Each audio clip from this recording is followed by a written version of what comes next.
旧历7月拄着即款的情形，互人感觉淡薄仔凄惨。这查甫人伫车内无意中看到一双囡仔鞋，伊讲伊过去毋捌载过囡仔，即马拄啊好是旧历7月，互伊心惊胆吓。普文问网友，结果网友甲伊解破，原来这就是因某鞋，敢若因为长时间囥伫车内，日头一个笑，就那球水变形，本来鞋啊38号，即马球水变做囡仔鞋。这双乌色的拖鞋囥伫咧大人的脚边啊一比，寸笑明显减1号，就敢若是囡仔鞋。这一个查甫人伫伊的车内面发现这双鞋啊，互伊的心内是感觉怪怪。家己从来毋捌载过囡仔，这个旧历7月，哪会加一双囡仔鞋伫伊的车内底？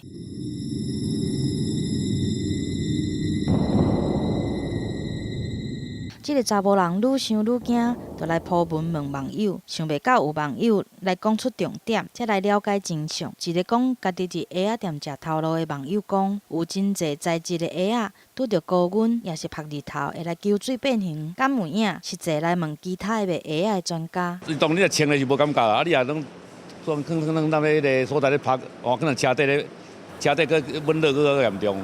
原来这双鞋仔是这个查甫人的太太进前袂记咧放伫车内，比对一个原本的寸尺是38号，即卖已经球甲剩一个手遮尔大。专家解说，参像这款材质的鞋仔，虽然又搁轻，搁毋惊水，嘛耐穿，但是若是长时间伫咧日头下骹，车内的温度可能会悬到60度，真容易变形。专家提醒，市面上有真侪包括纱布鞋仔、布鞋鞋、拖鞋，大部分拢是用这种材质。阳台自然风干，自然晒干就好，不要晒太阳，晒太阳一定会，包括皮也会硬起来，啊，底会萎缩。即马当是旧历的7月半，好佳在这个查甫人有来请教了解，才互这站拖鞋球水的代志得到真相。记者综合报道。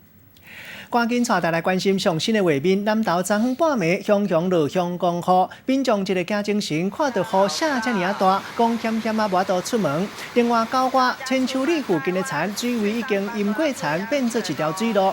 气象局发布上大雨特报，昨累积的雨量，部中地区上介济拢总211毫米，提醒民众都要特别注意安全。